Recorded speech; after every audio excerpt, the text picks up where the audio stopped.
Bem-vindos a mais uma live do Papo Reto. E o nosso tema de hoje é: precisamos falar sobre violência doméstica. Vou convidar as nossas demais participantes, mas podemos ir aí, né? Iniciando um bate-papo.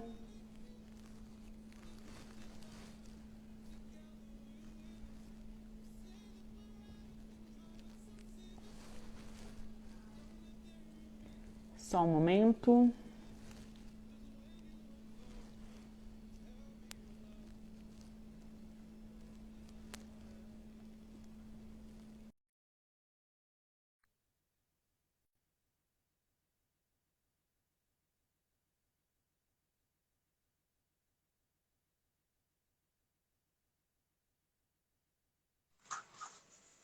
Boa noite, Boa Isaura. noite. Meu nome é Josânia. Tudo jóia? Tá me ouvindo direitinho? Tudo bem? Estou só esperando a Paula e a Cláudia chegarem também para a gente iniciar essa live. Jóia, jóia. Um prazer estar com vocês hoje. Obrigada pelo convite.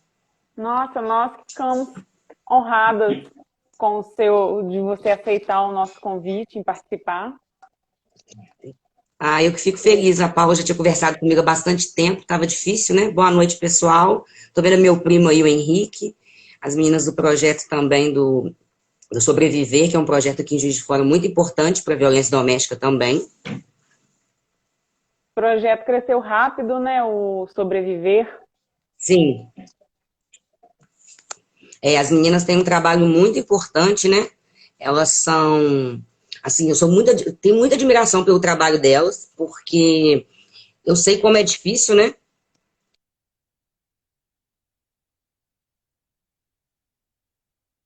Convidar a Cláudia aqui.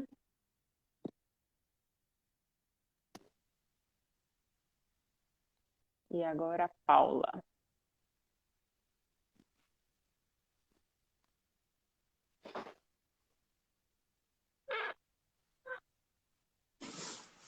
Boa Oh, noite a todas. boa noite. Boa noite. E a Isaura caiu. Caiu, vou convidá-la novamente. Coisas da internet. Gente, que frio. Eu tive que reforçar a blusa. A Paula Nossa, apareceu. congelou. Tive que reforçar Quando a a gente, blusa. na hora que a gente acha que o frio está indo embora, ele volta com pressão. Volta. Com força total. Boa noite, meninas. Boa Boa noite. noite. Prazer conhecê-la. Igualmente, fiquei muito feliz pelo convite de vocês, tá? Nós que A ficamos. Paula eu já conheço, né? Mas a gente estava tentando marcar um certo tempo, mas os horários não estavam coincidindo, né, Paula? Exatamente. Mas a luta é longa, né? E a Com correria certeza. mesmo, né? Mas a gente sempre tem que arrumar um tempinho, sim. É um tema muito importante, né? Eu tento sempre que eu posso, dentro do meu outro trabalho também, eu tento conciliar, porque eu sei o tamanho da importância quando a gente faz, né, igual uma live hoje. Eu falo que de 10 pessoas, uma né, decide denunciar já é uma vitória. Eu sempre falo isso. Sim, verdade. Verdade. Bom, é isso, gente. Eu até atrasei um pouquinho por causa da conexão e o telefone me agarrando aqui, que essa pessoa resolve alguém ligar.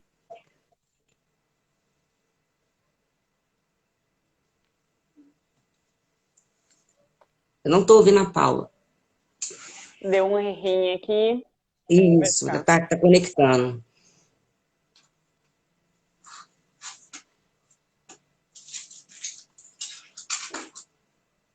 Espera só um pouquinho que ela deve estar voltando, que ao Uhum. sair ela já falou da internet Da dela, que estava internet, da conexão. Eu acho que essa tecnologia a gente tem que se adaptando, né, gente? Porque não consegue sair tudo perfeito. A gente está sendo obrigado a se adaptar, mas as operadoras não Exatamente. estão fazendo tantos Não. esforços para Nossa, a prestar o gente muda de serviço. operador e não adianta. Continua o mesmo problema. Só muda o pepino de Exatamente. endereço. Exatamente, é isso mesmo. É bem ruim mesmo. A Voltei, Paula voltou. voltei. Como eu falei, né? A internet já começou a me dar dor de A cabeça gente tá falando aqui. disso aqui, todo mundo passando por isso. Nas primeiras lives a gente morria de vergonha, mas agora a gente vê que até live na TV, nos programas, não tá Acontece, exatamente. mas tá bom. A gente queria agradecer, né, meninas, nós, desse projeto do Papo Reto. A gente está trazendo temas bem diversificados para a população, muito focados em trazer assuntos de utilidade pública mesmo, né? E violência contra a mulher parece um tema esgotado, mas não tá esgotado, porque a gente ainda vê muitas atrocidades acontecendo, tanto em nível nacional, como na semana passada as denúncias da esposa do DJ, como até mesmo no nosso quintal, como aqui em Juiz de Fora. Ontem, né, uma vereadora exonerou um funcionário na Câmara dos Vereadores por denúncia da esposa de agressão. Então, não é uma situação nem um pouco superada. Não, né? Isso aí a gente vê todos os dias, todo momento. Exato. E aí, Isaura, eu queria que você contasse pra gente um pouquinho, né? Que luta que você precisou vivenciar. Logicamente que isso não te cause nenhuma dor, nenhum constrangimento, mas né, qual foi a sua luta que abriu os olhos e te trouxe para essa causa? Então, meninas, a maioria das pessoas, a Paula conhece a minha história. Eu, em novembro de 2016, eu fui estuprada e eu sofri uma tentativa de feminicídio por estrangulamento e fui surrada até quase a morte por um ex-namorado. E eu falo assim, a violência doméstica na minha vida sempre foi uma coisa que eu nunca imaginei passar. A gente sempre acha que vai acontecendo, igual você falou, no quintal do vizinho, mas às vezes é no seu quintal mesmo. Porque eu conheci o meu agressor no meu ambiente de trabalho na época. Ele trabalhava com moto-entrega. No início ele parecia uma pessoa maravilhosa. Eu acho que é o perfil de todos. Hoje eu posso dizer que é o perfil, porque esses atendimentos que eu faço, a gente acaba conhecendo as mesmas histórias. Muda muito, é pouca coisa que muda, gente, é muito parecido. Então, eu já desconfiava de alguns comportamentos dele, ele nunca tinha sido agressivo, mas em relação ao passado dele. E eu descobri, com 2 ou 3 meses mais ou menos de relacionamento, que ele havia matado uma mulher aqui em Juiz de Fora, estrangulada dentro de um motel. Exatamente como ele fez comigo. E ele cumpriu 7 anos, parece que ele era primário na época, e saiu incondicional. Então, quando eu o conheci, ele ainda estava incondicional, só que eu não sabia. E quando eu descobri, eu terminei. Não falei que eu sabia, porque né, a gente tem medo, a gente já, né, é um caso que ele já tinha feito. E quando eu terminei, ele não aceitou. E aí eu falo assim, foram 8 meses de perseguição. Por isso eu me coloco no lugar das vítimas, sim. A gente não pode julgar. Mas é inacreditável que ainda tem pessoas que falam assim, mulher gosta de apanhar. Gente, quem gosta de apanhar? Nem homem gosta de apanhar. E você apanhar de uma pessoa que você colocou dentro da sua casa, que você dividiu a sua vida, é mais dolorido, né? Dói muito mais pra gente aceitar. Então, durante 8 meses, o Thiago me perseguia. Ele ia no meu local de trabalho, ele não deixava eu ter contato com ninguém, eu almoçava dentro do carro dele. Então, assim, hoje eu consigo falar disso porque cada vez que eu falo, eu sei que alguém está passando por isso. E essa pessoa vai ter esse start que eu tive também que é abusivo. A gente não pode achar que isso é normal. Então, ele já me colocou trancada dentro de um quarto e eu tinha que fazer, gente, xixi dentro de um balde. Hoje eu falo isso porque, assim, é uma coisa que você vê em filme, a gente acha que isso não acontece. E aconteceu comigo. E quando eu vi que aquilo foi só piorando e que eu perdi a minha vida, perdi a minha autoestima, eu estava 10 quilos acima do meu peso, mas a questão não era estar acima do meu peso, eu não queria mais me cuidar. Eu queria ficar feia para que ele desistisse de mim. Porque aí eu ia ter a paz que eu queria. Só que com isso tudo, eu resolvi denunciar. Eu falei, não, isso não é vida, eu não tenho mais amigos, eu não conseguia trabalhar, eu não estava rendendo profissionalmente. E aí foi nesse dia que eu estava na minha casa e ele mandando um monte de mensagem muito agressivo, tipo, até amanhã você vai ser morta e eu vou ser preso, mas eu vou te achar. E, sim, completamente já determinado que ia me achar. E eu saí, fui deixar minha filha na casa da minha mãe e quando eu estava voltando, eu parei na casa de uma vizinha. E quando eu parei, ele já estava me esperando. Ele parou o carro na frente, ele me levou armado para esse motel. E no caminho ele já falou comigo. É surreal que as pessoas perguntaram assim para mim na época da audiência. Mas ele ficou com a arma o tempo inteiro te ameaçando? Não, eu nunca disse isso. Até porque se ele não estivesse armado, ele ia fazer do mesmo jeito. Sem eu reagir, ele já fez o que fez. O dobro da força que ele tem, eu não tenho como lutar com ele. Ele já havia me agredido outras vezes, ele já havia me estuprado 2 vezes antes.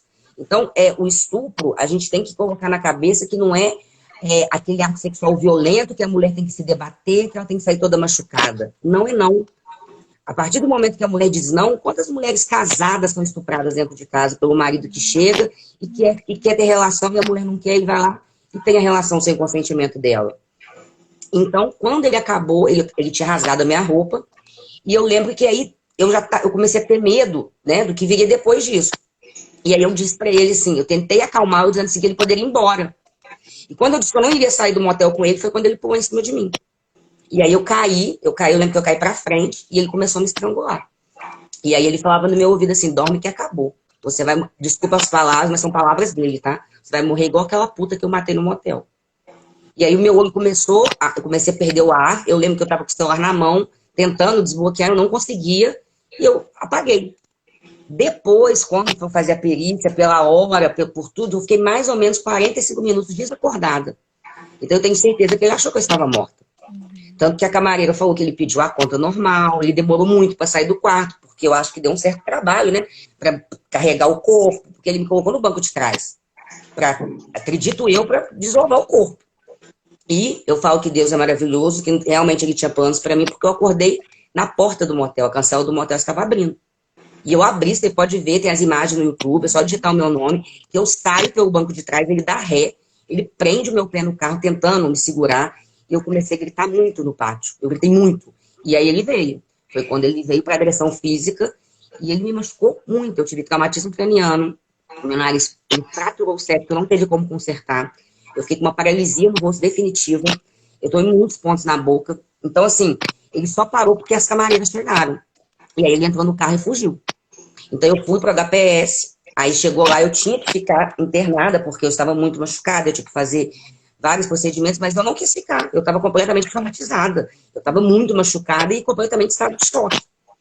E eu não imaginava como eu ia chegar em casa e mostrar para minha filha, para minha mãe, que na época meus pais eram vivos, a minha avó, e eu estava toda machucada. Então eu fiquei no HPS, fiz os exames para poder verificar o estupro, os exames de praxe, as medicações que eu tinha que tomar, e eu cheguei em casa já era 6 horas da manhã, isso ocorreu, eram umas 11h30 da noite, quando eu cheguei já no HPS, mais ou menos nesse horário. E aí, de lá, eu tive que ir para a delegacia da mulher, quando eu vim em casa, tomei um banho, e aí eu fui para a delegacia da mulher. Só que até então estava tudo muito automático, né? Eu não estava entendendo a gravidade. E eu fiz a denúncia. Não, exatamente, assim, do que era, eu falo assim, do divisor que eu abri em 2016, porque eu entrei na delegacia da mulher sem a menor intenção de tornar público o meu caso. Até porque a gente tem vergonha, a gente se culpa, a sociedade julga, mulheres julgam mulheres, que é inacreditável, mas acontece, né? E a do delegada Ângela Felé, que foi a delegada do meu caso, que hoje é minha amiga pessoal, ela comprou a minha causa, ela viu, né? A Paula sabe disso. A gente teve uma empatia muito grande uma com a outra. E ela foi. E quando eu saí de lá, ela já pediu a prisão preventiva dele. E aí, quando eu cheguei na casa da minha mãe, que eu fiquei lá, a mídia já veio, né? Porque essas notícias, assim, não tem como, eles têm acesso ao boletim. E o que a gente fala, né? A sensacionalismo, não foi sensacionalismo. Ainda bem que eu tenho um apoio da mídia até hoje. Porque eu lembro da minha filha, da minha mãe, minha avó com 84 anos, falando, vai denunciar. Você vai... Só que a primeira reportagem que eu fiz com o rosto tampado. Apenas divulgou auxiliar administrativa de 34 anos, eu acho que eu tinha na época, 35. E no segundo dia, repercutiu tanto, e aí começou a vir a imprensa, que eu decidi, falei, não, eu não tenho que ter vergonha. Chamei a minha mãe, a minha filha, a minha avó, perguntei assim, qual é a reação de vocês? E eu tive todo o suporte. Então foi ali que nasceu a Isaura Jung, ativista da violência doméstica. Porque eu não imaginei que a minha voz ia ecoar como ecoou. Porque eu acho que as pessoas estão acostumadas a ver isso e julgar que tem que ter classe social, tem que ter gênero. Não tem... Gente, a violência doméstica, ela engloba tudo. Né? A gente não pode caracterizar ou estigmatizar essa mulher porque ela mora em tal bairro, ou porque ela sai de noite, porque ela trabalha na noite. Não, não é assim. Pois, Aura, muitas mulheres, elas têm a sensação de não procurar ajuda pela sensação da impunidade. Esse homem, Sim. hoje, como que ele está? Ele ainda Então, cumpre pena? Ele te deixou não. em paz depois? O que que aconteceu? Na época, eu vou resumir pelo que eu entendo dentro da lei, que a Paula é advogada aí, me corrija. Ele foi denunciado, primeiramente, por estupro e lesão corporal grave, mesmo com o laudo de asfixia comprovada. Quando eu fui para a instrução de audiência e julgamento, eu depus, depois o juiz entendeu que teve a tentativa de feminicídio. Aí ele recorreu, mas não foi aceito, porque eu não sei se a pessoa tinha sido ouvida, não sei como é que funciona essa questão. Então, ele ficou preso. Tenho vários boletins dele dentro da cadeia, que ele mandava print, fotos nuas, de outros celulares. E aí, ele ficou 3 anos e 6 meses. E aí saiu a sentença subentendida de lesão corporal grave. O juiz disse que não era capaz de julgar o estupro, porque eu foi questionada a arma, foi questionado se houve luta. E aí a gente entrou com recurso, meu advogado da Paula conhece, né? Que é o Nelson Rezende, que é um criminalista maravilhoso. A gente está com um recurso, mas ele foi solto. E quando ele foi solto ano passado, ele foi solto em agosto, parece junho ou julho. 2 meses depois, menos de 2 meses, ele já estava rondando a minha casa. E é o que eu falo com as mulheres. Porque uma das pessoas uma vez me criticou, falou assim, e quando ele sai da cadeia, ainda estava preso, você não vai se arrepender da exposição? Eu falei, não. Porque essa exposição é que me salvou. Porque o meu agressor sabe que eu não sou a mesma que saiu daquele carro, é outra pessoa. Então eu sei que ele é covarde, eu sei que ele é frio, mas ele sabe também que eu tenho a lei, que é falha, sim, muitas vezes. Mas se eu gritar na rua, a polícia vai ter que aparecer, concorda? O não eu já tinha. Ele já quer me matar mesmo, pra que eu ia ficar calada? Ele já tentou e não conseguiu, concorda? Então, assim, ele começou a rondar minha casa e vários vizinhos me avisando. E eu cheguei a pedir demissão do meu emprego. Cheguei a pedir, na verdade. Porque eu fiquei com medo, sim. Falei, se ele sabe a minha rotina. Ele foi te intimidando, né?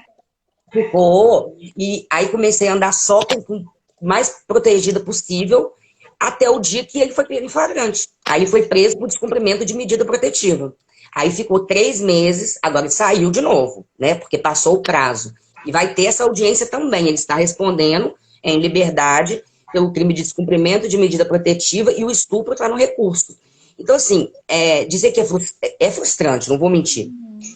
Mas eu penso assim, 3 anos e 6 meses fui eu que coloquei ele lá dentro. E depois mais 3 meses. E quantas vezes ele se aproximar de mim, eu vou colocar ele lá dentro de novo. Então, eu entendo o medo das mulheres, porque a gente sabe que a nossa lei ainda não é preparada o suficiente para dar proteção. A gente sabe, a Paula sabe que a medida protetiva já é um avanço na lei, mas que não funciona assim. A gente não tem uma polícia que fica 24 horas na porta da sua casa, tomando conta de 300 metros. Mas a gente também está vendo agressores serem presos por descumprir a medida protetiva. E além disso, também a prevenção, porque um homem, pelo que você relata, que ele já fez uma agressão a uma mulher antes. Então, para ele ir para uma outra... Para ele ir para uma outra cidade e continuar fazendo essa prática de forma reiterada, se não tiver uma política que vem fazer um controle desses homens que cometem violência, vai ficando de forma reiterada, né? A prática. Exatamente. Eu tô vendo aqui, ó, a Jaque tá falando aqui que veja impunidade, né? A gente sabe que tem ainda essa impunidade, mas eu tento pensar assim, antigamente a gente lembra que a Lei Maria da Penha, eles pagavam cesta básica antigamente, não existia nem a prisão, né? Então, assim, se a gente for pegar lá de trás, a gente tem que pensar que a gente já evoluiu. Exatamente. Nada perto do que nós mulheres gostaríamos e merecemos. Mas os debates ajudam nisso, né? Ajudam a criação de ideias, ajuda na cobrança ao ente público de tomar providências e não só leis mortas que não servem de nada, né? E, Isaura, uma questão assim, por exemplo, você levou a público e isso fez você militar na área e ajuda muitas mulheres. Mas nós sabemos que a sociedade ainda é muito preconceituosa. Até mesmo porque a pimenta, ela arde só nos olhos dos outros. Nos nossos, elas nunca ardem, né? Exatamente. Quando você levou isso à mídia, você ouviu, você teve muito acolhimento Ou você também teve muita crítica e aquilo chegou a fazer você duvidar se você realmente estava no caminho certo Estava no de caminho certo. levantar sua bandeira? Então, vou te explicar assim. Eu tinha amigos, né? Amigos de infância, que hoje eu não converso mais. Assim, pessoas que me criticaram, né? Para minha exposição, pessoas que tinham medo de andar comigo, porque ele poderia vir e fazer uma vingança e pegar alguém que estava no meu meio. E no início me doeu muito, sabe? Teve uma situação que eu nunca esqueço, foi uma semana antes da primeira audiência, que saiu uma reportagem, e eu dei entrevista e fui pro sítio, lá não pegava o celular. Eu quis ficar uns 2 dias longe para me preparar para o julgamento. E quando eu liguei a internet, gente, a quantidade de mulher me xingando na rede social, os comentários assim, tava com saudade de apanhar, por isso que foi encontrar com ele. Isso era o mínimo que eu ouvi. E nesse dia eu pensei em responder. Aí fiquei com aquele ódio. Depois eu pensei assim, gente, quando eu resolvi me abrir para essa causa, essa que tá me xingando pode ser uma que um dia eu vou colher. Então, assim, mas ao mesmo tempo também eu fiz amizades maravilhosas. Assim, pessoas que se aceitaram isso e não me excluíram da vida, não me olham diferente. Falo, por exemplo, do meu ambiente de trabalho hoje. A minha chefe é totalmente feminista, não esconde isso, é como eu, militante. E ela sabe tudo que eu passei, que a gente já se conhecia antes. E ela me apoia, ela sabe quando eu tô puta com alguma situação de injustiça mesmo. Então, assim, e sabe a profissional que eu sou. Porque isso também me atrapalhou. Quando eu fui procurar emprego depois de um tempo, eu via muitas pessoas assim, a mulher do motel. Era essa denominação. E muita gente não me dava emprego. Tipo, será que ela tá bem? Será que ela toma muito remédio? Será que ele vai vir aqui no emprego e vai pegar ela? Então, existe um preconceito aí também muito, que a gente tem que ser um pouco mais, né, um pouco mais de empatia. Porque é difícil para a mulher recuperar. Dizer que uma mulher que sofre o que eu sofri e outras sofrem, esquece, é mentira. A gente nunca esquece um tipo de violência dessa, porque eu acho que essa violência, às vezes eu falo assim, é pior do que a morte. Porque a gente vai revivendo isso todos os dias um pouquinho. Só que é aquela né, vozinha que fica ali, quando eu tô andando na rua, aquele medo, né, aquele pré-julgamento quando você vê um homem andando atrás de você.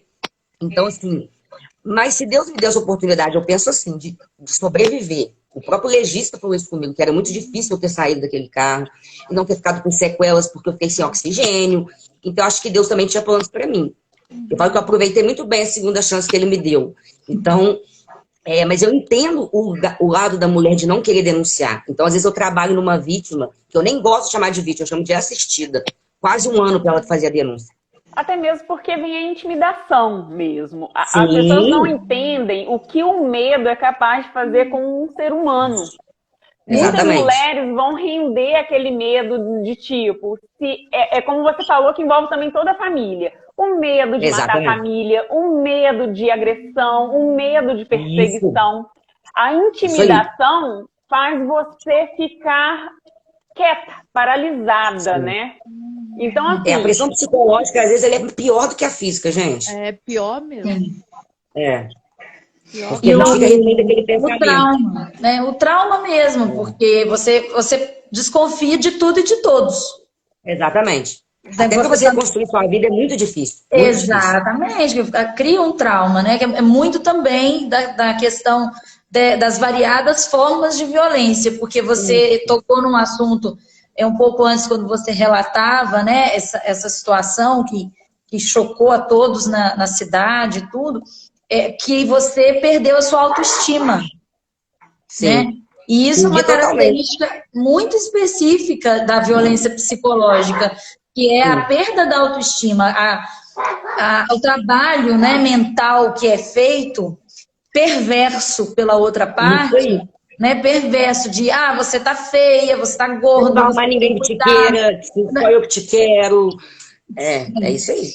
Exatamente. Tem a dependência patrimonial, porque quando a mulher tem uma dependência patrimonial, ela não consegue se livrar daquela situação, porque ela não tem para onde correr. Né? Exatamente. É o que eu falo, que a gente precisa de mais projetos, né, de mais apoio, porque você tira o agressor de dentro de casa, ele sustenta a casa. E quando a mulher tem que sair de casa, né, tem muitos casos que ela faz a denúncia, ela tem que sair. Ela vai pra onde, gente? Às vezes tem filho. Como que ela vai sair com 3 crianças? Né? Você caçou, agora arque. Ah, o caçou. Gente, todo mundo tem uma pessoa que já ouviu isso. Você caçou. Eu falo, gente, não existe. Eu já atendi vários casos de violência psicológica também e física, e é sempre cai na mesma.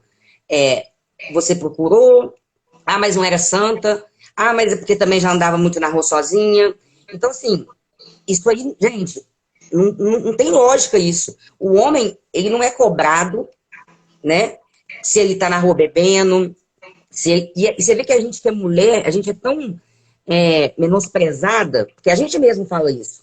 A gente sabe que, por exemplo, na cadeia, tem a lei da cadeia, que o preso que é estuprador, ele vai ser estuprado na cadeia. Aí o que a pessoa fala aqui do lado de fora? Ah, tem que ir preso para virar mulherzinha.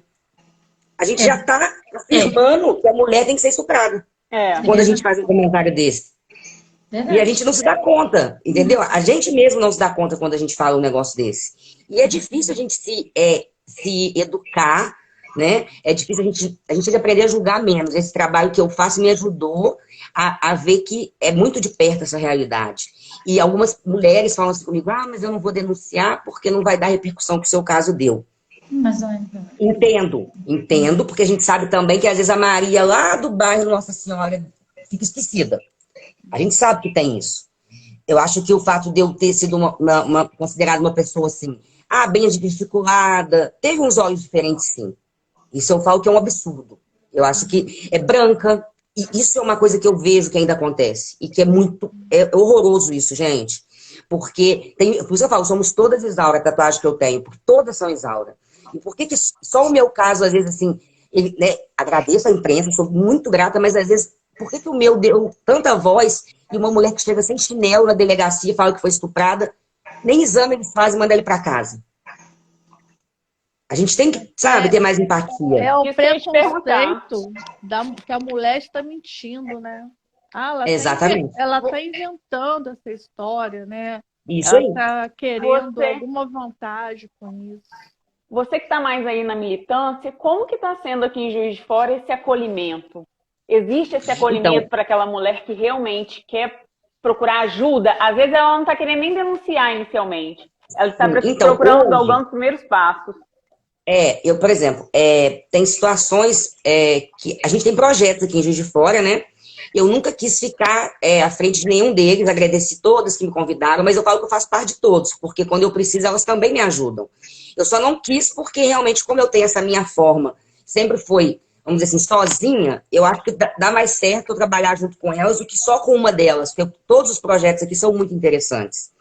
Então, assim, uma coisa que eu aprendi, até com a Gisele, de sobreviver, é que quando eu comecei de forma sozinha, gente, como que você vai pegar uma vítima que está ali, que sofreu violência física, psicológica, patrimonial, e vai dar uma palestra para ela de autoajuda, se ela não tem o que comer? Então começa daí. A gente primeiro tem que dar o que ela comer com o filho, para ela sentir que ela já está melhorando a situação que ela estava com o agressor.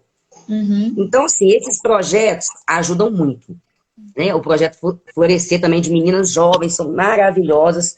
Elas também ajudam adolescentes e mulheres mais velhas. Agora tem o Germinar, da Juliana Freis. Então, assim, hoje eu sei que a Delegacia da Mulher tem uma equipe muito boa. Isso eu posso dizer porque eu conheço. São pessoas que estão lá desde a época que aconteceu o meu caso, que me ajudam até hoje com as minhas assistidas, quando eu preciso de um conselho, de como ir. Aí me explica onde faz o boletim, aonde levar, pode trazer aqui. Só que eu falo uma coisa assim, a gente não tem ainda, aqui em Juiz de Fora, dizer assim, a gente não tem uma casa de abrigo, por exemplo. Eu sei também que é muito difícil conseguir, porque para isso tem que ter segurança, tem que ter privacidade, porque como é que você vai colocar uma mulher numa casa e o agressor invade a casa e só tem mulher tomando conta? A logística da casa de abrigo é muito difícil, porque ela tem que funcionar 24 horas. É um projeto assim, que todo mundo enche os olhos. Sabe? Vamos fazer uma casa de abrigo, que a gente chama de casa de passagem, né? Isso. Que não é para a mulher permanecer ali, é para ela ficar um período, para ela se organizar mentalmente e ir para outro lugar. Mas é um projeto muito complicado, porque muito complicado. Ele tem que ser um ponto de referência e de confiança da mulher, mas ele não pode ser tão popular que todo mundo saiba que o agressor pode pegar. Muito difícil. Então, assim, Eu acho que na pandemia, por exemplo, eu falo isso porque na pandemia eu falei que foi o triplo de violência doméstica, né? Pela questão de a gente estar todo mundo em casa, desemprego, né? Os maridos mais nervosos, agressores. Então, assim, eu encontrei a maior dificuldade que eu tenho hoje, porque eu trabalho da delegacia da mulher, eu sei que eu tenho ali sempre que eu preciso, quando é depois do horário, a gente sabe que tem que recorrer na delegacia mesmo em Santa Terezinha. A gente não tem uma delegacia de mulheres, né? 24 horas, mas também é um projeto que eu acho que deveria ser visto futuramente, porque a violência ocorre muito mais depois de um certo horário à noite, que já consumiu álcool e droga, né? E aí tudo é pavio. Mas, assim, está um encontro, né? Porque durante o dia também as pessoas estão trabalhando, chega, exatamente. Exatamente. Então, assim, eu na pandemia eu senti muita, eu tô sentindo, né? A gente conversou até esse dia, outras meninas de projeto. Eu sempre ajudei muitas mulheres voluntariamente com a ajuda de todo mundo. Um doa uma cesta básica, outro doa roupa. Tem gente que me liga, ó, tô levando um monte de roupa. Eu sempre tenho para quem dá. Então, essa é uma ajuda também que tá mais difícil, porque as pessoas estão precisando, quem ajudava está precisando, né? A pandemia afetou todo mundo. Então, hoje a gente trabalha com um número menor de doações, mas sempre que dá, alguém vem, ajuda, e ali a gente tenta dividir realmente para quem está mais necessitado. A questão esses projetos agora oferecem psicóloga, então isso é uma coisa muito importante. A Casa da Mulher também tem.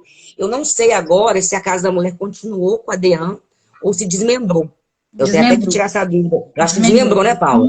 Desmembrou. Então eu não sei, porque na minha época era outra psicóloga, e então assim, eu não sei como é que está essa questão da Casa da Mulher, porque eu tenho mais contato com a DEAN hoje, e os projetos me dão esse suporte quando eu preciso de levar alguma das assistidas para um tratamento psiquiátrico ou para um tratamento psicológico, está tendo terapia online. Então, assim, são mulheres que estão lutando também, né, que vestiam a camisa aí, criaram projetos, só que eu ainda acho que, assim, uma obrigação, né, da nossa prefeitura, dos nossos órgãos, não adianta fazer a Casa da Mulher e não ter psicóloga para a mãe e para o filho.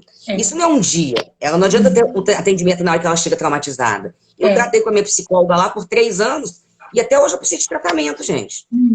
Então, assim... E o ideal é uma sessão por semana. Exatamente. Então, a mulher às vezes chega lá, quando ela começa a pegar confiança, já expirou o seu prazo, agora você pode ir.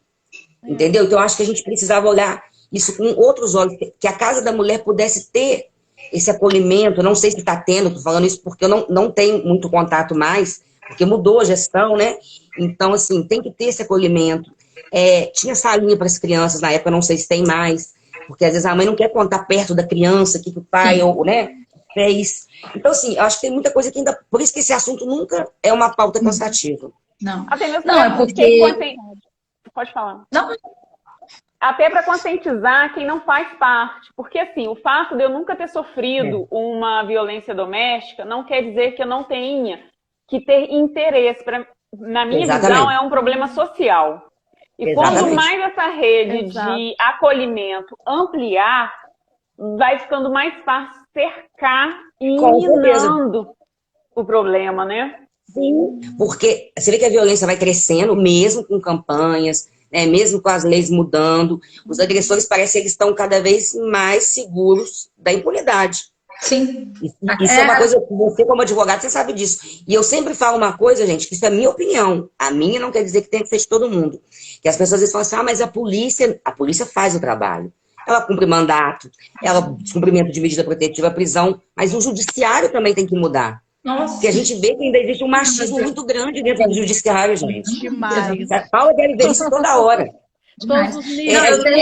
Eu brigo muito por causa disso, né? As meninas também são advogadas, mas assim, eu tenho a perspectiva, né, de que no judiciário a gente, além de encontrar um ambiente muito machista, a gente encontra uma desconfiança que vai para além da imparcialidade, porque eu entendo perfeitamente que o julgador ele precisa de um olhar frio e afastado das emoções do caso, porque ele realmente precisa apurar a realidade dos fatos. Então, eu também entendo, eu falo sempre isso. Eu também conheço pessoas tão maléficas que elas inventam Eu tive um caso. A gente sabe que também tem isso. Um caso lá no escritório, eu falo isso, pelo amor de Deus, não estou desabilitando a luta, pelo amor de Deus. Estou apenas comentando um exemplo. Que a cidadã, ela colocava o braço na porta e batia a porta no braço para ficar aqui com todos os hematomas, para chamar a polícia e pedir medida protetiva. Aconteceu isso, não foi ninguém que me contou. Aconteceu eu também já atendi. Lá no escritório. Só que isso não pode desacreditar mulheres que estão espancadas. Exatamente. E que a gente não consegue provar. E aí eu faço sempre esse link em relação às crianças. Que, Isaura, a violência doméstica acaba também acorrenta as crianças nessa linha de perversidade, seja pelo abuso infantil, seja pela criança crescer aprendendo que é normal bater em mulher. Bater em mulher, exatamente. Então, assim, é sempre ruim, é sempre nefasto, é sempre terrível para a criança, sempre. E eu vejo o mesmo problema no judiciário, eu tenho batido muito nessa tecla, tenho acompanhado as discussões, inclusive é uma discussão que o pessoal do direito de família não gosta, né, de falar, que é a questão do uso da lei de alienação parental para continuar a violência doméstica no tribunal. Aí a mulher é confrontada, exatamente, a mulher é confrontada com o agressor, aí ela denuncia que está acontecendo qualquer tipo de abuso infantil, ele volta com alienação parental e ela deixa de ser vítima para ser réu. Sob pena de perder a guarda. A guarda da criança. E elas têm medo mesmo, Paulo, porque muitas, quando tem filho que me procuram, elas têm muito medo porque eles ameaçam assim. Aí se ela reconstrói a vida, vou tirar a guarda que você está colocando um estranho dentro de casa, mas ele já está com outra namorada. Eu vi um agressor um dia postou que é tanta troca de padrasto que as crianças estão pagando um preço muito caro. Ele postou 2 dias depois que ele tinha espancado a ex-mulher dele. Aí quase que eu não comentei, porque, né? Eu já recebo umas ameaças aí por ajudar as mulheres. Quase eu comentei embaixo, né? A sua mulher se libertou a partir do momento que ela saiu da sua casa, porque é você que batia nela, né? Só que aí a palavra da vítima ainda não é o suficiente. A gente sabe, igual você falou, que tem que ser analisada as provas, mas às vezes a mulher tá ali com tudo, demorou meses para pensar em denunciar, e eu falo assim, gente, chega no julgamento, ela é tão menosprezada que ela, ou até às vezes dando denúncia, até em policiais, às vezes a gente também sabe que tem os dois lados, né? E que desacredita, e que desencoraja. Você vai denunciar mesmo? Porque você briga de casal. Quer dizer, a mulher ali já parou, já fala assim, não, vou voltar para casa, ela carrega aquela culpa com ela, não, eu que procurei isso. Porque eu falei mais alto com ele, a gente começa a arrumar motivo para poder não cair. E isso acontece sempre. Além da sociedade que julga, a gente sabe que a gente é constantemente julgada. Tudo que você fala, isso eu vi porque tem 5 anos a fazer que aconteceu comigo. Uma coisa que eu tenho a consciência tranquila, gente, quando você fala a verdade, você não muda a sua versão.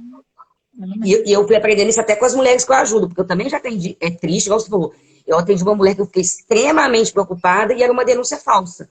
E aquilo me magoou tanto, porque cada vez que uma mulher faz isso, milhões são detonadas nas redes sociais. Exato. Porque já é difícil de provar. Então a gente sabe também que tem algumas mulheres que mentem. A gente não vai dizer que só o homem que fala mentira, não. A gente também não pode ser hipócrita, né? E a gente sabe que algumas... eu já peguei uma mulher também que ela era vamos dizer, ela estava obcecada no ex-namorado e ela queria dizer que ele estava atrás dela, mas na verdade ela não aceitava o fim do relacionamento.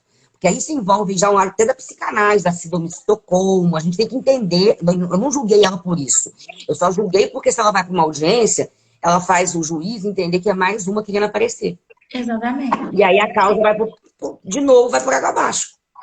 Então, tem que ser levado com muita seriedade, com muita atenção, e tem muita melhora nos equipamentos públicos, muita coisa que precisa ser feita, que são realidades que a gente não conhece. Eu também só fui, eu mesma, eu meio que falei assim, mas esse sistema está muito batido, todo mundo já fala sobre isso, mas aí eu fui estudar, eu descobri, olha, não tem equipamento público suficiente, a gente não tem uma delegacia de mulheres 24 horas, a gente não tem escuta protegida, a gente não tem escuta sem dano, nem na vara da infância em Juiz de Fora. Não tem. Entendeu? A gente não... Então, assim, são tantas coisas que a gente foi ver, que existem vários equipamentos, patrulha de combate à violência doméstica, que tem em vários lugares, vários estados têm aplicativo de SOS Mulher, Juiz de Fora não tem. Então, Não assim, tem. tanto problema, aí você fala, gente, não é possível. Assim, tem tanta gente isso. falando sobre isso Se e a não mulher viu não que tem estiver tanta muito coisa pra fazer. determinada, ela desiste. Porque essa amiga minha que, graças a Deus, hoje ela foi uma pessoa que eu achava que não ia denunciar, sofreu anos de violência, e aí ela fez boletim, ficou muito machucada, e ele ainda passou de bom, tipo assim, ela é louca, que aí a gente que é doida na hora. É louca. A mulher é louca. E aí ela denunciou, tá. Aí, descomprometida protetiva, ela foi fazer o boletim. Ela fez online, apareceu que foi registrado. Fomos na delegacia, não tinha boletim, o sistema caiu, a delegacia não fazia, ela corre com ela ficou o dia inteiro andando até conseguir. Graças a Deus eu tenho o pessoal que me ajuda. Porque assim, se fosse uma mulher que já tivesse com o pé atrás, essa mulher volta para casa e aprende de novo, gente. Sim, sim. E boletim somem mesmo. Some, Também já aconteceu comigo. Um boletim contra um policial aqui de Juiz de Fora desapareceu. Sumiu. Isso, Ninguém exatamente viu, isso. nunca aconteceu aquela Nunca reclamação. aconteceu o fato, né? Não, E isso é muito triste, porque aí a mulher volta para casa, às vezes ela vai morrer, né? Porque o cara, ele ameaça, mas faz, né, gente? Eu falo que o que eu passei, eu nunca imaginei, até quando eu descobri que ele havia matado uma mulher, eu tentava na minha cabeça, quando ele me ameaçava, pensar assim, deve ter sido sem querer. Eu não queria nem perguntar por que ele matou.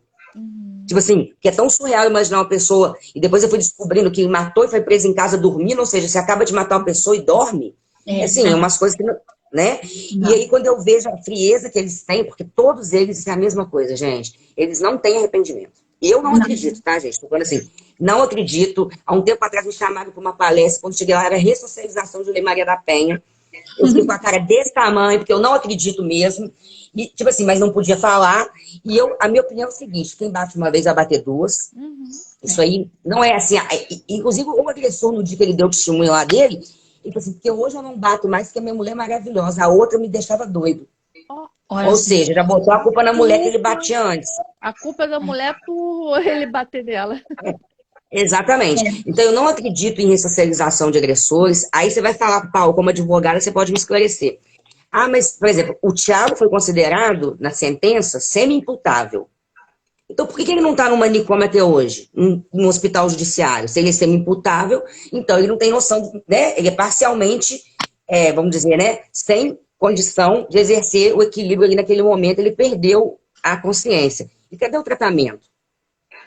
Não tem tratamento. O tratamento é soltar, o tratamento é deixar cometer com outras. Que vai cometer. Então, assim, é muito complicado, gente, porque também se ele fala que ele é doente, ele não fica preso, porque a gente também não tem um sistema preparado, né? Não, o sistema penitenciário é um desastre, a gente reconhece isso, né? É um desastre tanto na questão da punição, quanto na questão da punição de gente inocente. Exato. Porque às vezes eu falo que é um absurdo você pegar um estuprador e pegar um homem que roubou uma carne e colocar dentro da mesma cela. Exatamente. E esse homem que roubou uma carne fica 6 meses esperando para um juiz ouvir ele, até lá ele já foi estuprado, ele já vai sair de lá um bicho. Sim. Porque ele viveu isso aí 6 meses, porque roubou uma carne. Não que roubar é certo. Não. Mas existem crimes que não é para ser colocado no mesmo patamar. Penso eu, né? Não, são situações muito difíceis. Eu falo até mesmo de gente que tinha direito à progressão de pena. É tudo. A questão da ressocialização, que a gente sabe que não funciona. Eu vi aqui uma pergunta da Gabriela, né? Gabriela, obrigada que você está assistindo a live. Eu vi aqui que você... ela perguntou sobre, né, a questão da violência emocional. Acho que né, a gente também já está caminhando para 1 hora de live. Acho que vale a pena de dar uma pincelada, né, meninas, sobre os tipos de violência, né? Só para gente, para mulheres que assistirem essa live agora, ou depois, ou que repostarem, gente, compartilhem. Esse tema não se esgota, é importante. Não. A gente, às vezes, acha, como a Josânia falou maravilhosamente bem, não acontece com você, mas acontece com alguém do seu lado, que tem vergonha de contar. A pessoa não vai chegar para você de manhã e falar assim, oi, tudo bem? Bom dia. Nossa, aconteceu violência doméstica lá em casa. Não. A pessoa ela vai desabar. Ela só vai falar quando realmente a situação ficar insustentável. Que, inclusive, é um problema, né? Os dados subnotificados Né? A violência doméstica não acontece na classe média alta, acontece sim, só que as Sim. mulheres têm muita vergonha de contar. Muita vergonha de procurar. Até mesmo por Ela causa não dos quer... status sociais. Ela quer manter o status, né? Então a vergonha... Exatamente. Ela vai perder o ciclo de amizades, ela vai perder os amigos. A Isaura falou tudo, as pessoas vão tratá-la diferente. Ela vai deixar... E assim, não é o tratá-la diferente do tipo, você é a vítima, eu vou te acolher. Não, é do tipo, eu vou me afastar de você. Você vira um problema para essas pessoas, né? Você virou a maçã podre, não vou ficar próximo a você. Não quero ser vista andando com você. Isso é uma vergonha. Isso é verdade. Ou então, quando a pessoa tem a mentalidade o seguinte, eu vou pôr a minha vida em risco se eu andar com fulano. O que aconteceu comigo eu estava colocando as pessoas em risco, então ninguém queria andar comigo. Pois é. Então é complicado mesmo, muito complicado. Então a gente precisa acolher, falar o tempo todo para a pessoa ficar encorajada a pedir ajuda. Para ela pensar assim, tem um canal com essa pessoa, posso pedir ajuda. Quando a gente começou a divulgar coisas que acontecem, pessoas que eu comento, aí eu recebi mensagens de clientes falando assim, meu casamento era assim, né? Isso aconteceu, eu postei um vídeo sobre a violência cometida lá pelo DJ que acha que tem justificativa, mas depois gravou um vídeo chorando copiosamente, né? Sobre tudo que ele perdeu, né? Mas eu pensei... O Thiago mandou um áudio pra mim. No dia que ele fez, ele saiu do motel e mandou um áudio falando que eu acabei com a vida dele. Eu que acabei. Olha o que você fez eu fazer com você. Você acabou com a minha vida. Olha só. Nossa, gente do céu. Se não é uma mente doente, você não sei o que é, não. Não dá pra explicar. Exatamente. Mas vamos só pincelar, meninas. Então, olha, violência patrimonial, né? É aquela manipulação do seu dinheiro, te aprisionar numa relação de dependência financeira, você tem que justificar seus gastos, você tem que prestar contas de como você gasta. Muitos casos de violência patrimonial, né? O agressor, ele tira os cartões de crédito, ele tira o dinheiro, a mulher sai, faz as despesas, faz uma compra, volta para casa, tem que entregar os cartões, tem que entregar o dinheiro para o agressor. Então, isso pode ser, né, um indício de violência patrimonial. Né? Violência psicológica, que muitas vezes enquadra a chantagem emocional. Eu vou me matar se você sair de casa, você não vai encontrar ninguém que queira você se você me largar. Eu vou tirar os filhos de você se você me largar. Você vai perder tudo se você me largar. Tudo isso pode ser considerado violência psicológica, além das ofensas diretas. Você não tem capacidade, você não faz nada direito, você é burra, você não serve para nada, você tá gorda. Tem que falar desse jeito, que é para as mulheres perceberem que são diálogos comuns. Não é agressão, não chega no espancamento do nada. Né? Claro, pode até chegar se o cara for muito doente, mas geralmente você passa por várias fases de agressão que a mulher não identifica, não se liberta, porque a mulher ama. Ela gosta daquele agressor, então ela acha que ele vai mudar, que isso vai passar, ou que a culpa é dela, que realmente ela fez alguma coisa errada, e aí ela perdoa e deixa passar. Só que isso vai só crescendo. Né? A questão da violência propriamente dita, né?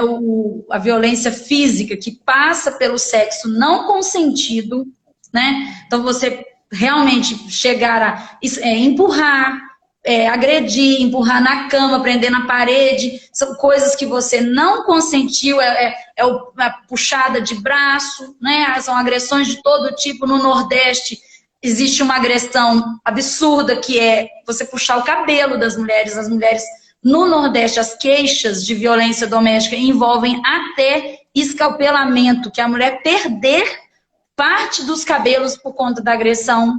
Então, são situações que acontecem. Parece que não, mas infelizmente acontece. Mas acontece. E, né, até mesmo o ápice, né, da violência, que infelizmente foi a situação que a Isaura nos narrou, que é a tentativa de feminicídio, né? Tentativa de feminicídio, que é você matar alguém em virtude do gênero, né? E agressão e etc. Então, se vocês souberem de pessoas que estão passando por isso, procurem ajuda, né? Manda mensagem para qualquer uma de nós 4 aqui. Nós vamos procurar ajuda, nós vamos procurar outros projetos que já cuidam, né, dessas mulheres, nós vamos procurar a delegacia, nós vamos procurar as pessoas combativas que lutam pelas mulheres e vamos ajudar. Se vocês identificarem qualquer uma dessas situações. Não é? Meninas, tem mais alguma coisa que vocês acrescentam? Falou tudo, Paulo. Eu acho que o mais importante é isso. Eu sempre falo que é denunciar. A gente não tem que se calar. E a gente tem que continuar acreditando, né? Que a gente está tomando, pouco a pouco, um pouquinho, né? Do espaço que é nosso por direito. E eu falo com todas as mulheres o seguinte, gente. Não existe coisa melhor do que ser livre. Quando eu falo ser livre, não é ser solteira. Eu sou casada hoje, sou muito feliz, mas assim, meu relacionamento é saudável e é possível sim você reconstruir sua vida. Então é sempre bom as mulheres também pensarem assim, né? Que se der o primeiro passo, uma hora você vai ser feliz, ou casada, ou solteira, mas você vai ser livre. Não ter aquela pessoa tomando conta, cuidando de você, onde você vai, mexendo no seu telefone. Isso é um relacionamento saudável. Não é nada mais que isso, é saudável. É que as mulheres, né, que a cada vez mais as mulheres, de forma geral, elas têm o interesse de se desprender de preconceitos, mesmo que elas não passem por violência doméstica, porque a violência não é só uma questão do amor em si. Ela muitas vezes também, ela vem de uma dependência emocional, em virtude da própria criação que essa mulher teve, às vezes da ausência de um pai, e aí ela reproduz aquilo naquele homem que inicialmente dá tudo que ela dá. É igual a Isaura falou, né? No início o relacionamento era bom. E de repente, quando você vê naquele círculo ali que você não consegue sair. Já tá no meio ali, então, o furacão, É preciso desprender, né, o sentimento da submissão a uma relação de abusividade. Até mesmo porque algumas mulheres não conseguem perceber. Quando elas percebem, já está lá no grau máximo. Não sei se eu estou falando abobrinha, ou Isaura, não é isso? Verdade, é isso mesmo. A gente tem quase que morrer para acreditar que realmente está acontecendo isso tudo. É uma coisa muito difícil mesmo, gente. Então, todos, tanto mulheres quanto homens, eles têm que entender que esse é um problema social. Por que aqui talvez não tenha políticas? Porque ainda não virou um interesse público. Para virar uma pressão pública. Então, enquanto não acontecer, exatamente. Precisa divulgar não só para quem está sofrendo, mas para quem também não sofre, se conscientizar. E também virar essa rede de acolhimento. Então, assim, as minhas últimas palavras seriam mais nesse sentido mesmo. Eu adorei, meninas, estar com vocês. Eu adorei também. Agradecer a Isaura por ter participado. E eu que agradeço você. Dar os parabéns pela sua coragem, porque com isso você está levando outras mulheres saírem desse círculo aí de violência, seja física ou psicológica. Eu que agradeço vocês, meninas. Eu falo que a luta ainda é muito grande, né? Agora eu tenho vocês aí, parceiras novas pra gente, né? Sempre que puder estar debatendo ou ajudando. E que vocês precisarem também, contem comigo. Quem assistiu a live também depois, se quiser, precisar de ajuda, tem aí meu Instagram. Eu sempre respondo assim que eu posso, já tento ajudar da forma que for. E eu acho que o importante é isso, que vocês fizeram hoje, com certeza, já chegou até alguém que precisava. Pode ter certeza disso. Tomara. Isso mesmo. Contem conosco. Isaura, as portas do Papo Reto estarão sempre abertas para você. Muito obrigada, menina. Se você tiver também alguma sugestão, falar, Paula, aconteceu alguma coisa, ou Josânia, Cláudia, aconteceu alguma coisa, vamos fazer um bate-papo lá, é interessante, é importante chegar em mais gente. Nós estamos também aqui à disposição. A questão do silêncio, né? O silêncio protege o agressor, gente. Não fiquem em silêncio. Peçam ajuda, procurem ajuda para sair dessa situação de violência. A culpa não é da vítima, né? Você falou muito bem. As mulheres, elas precisam sempre justificar que elas procuraram, elas que estavam no lugar errado, na hora errada. Não funciona dessa forma. O agressor o réu, é o agressor que tem que se justificar, é ele que tem que responder e não as mulheres. Então, é muito importante, sim. Né? Recentemente, a gente até viu isso. Hoje eu vi uma reflexão sobre isso, milhares de cancelamentos nas redes sociais por uma mulher que foi apontada porque teria envolvido numa traição de um casal e no cara que traiu a mulher lá numa tal de uma ilha que está acontecendo não sei aonde, o cara simplesmente colocou nas redes sociais que a culpa foi da mulher que não dava atenção para ele. Então, se você vê bem, né? A inversão de valores. Exatamente. Então, essa inversão de valores, ela não pode prosseguir nem no campo afetivo, emocional, da traição, nem nada, mas principalmente no campo da violência, de jeito nenhum. Violência é crime, não tem justificativa. Precisando de ajuda, contem conosco. Com certeza, meninas. E a gente vai se falando também. Eu agradeço a todos que participaram. Eu vi alguns dos meus amigos aí, a gente não consegue falar com todo mundo. Mas com certeza, mais pra frente, a gente vai ter muita coisa também. Tomara que coisas boas também pra gente falar, né? Mudanças pra gente ficar mais segura, né? Isso mesmo. Obrigada. É isso. Tá joia? Boa noite. Gente, um beijo pra vocês. Boa noite, tá? Boa noite. Boa noite. Beijo, meninas.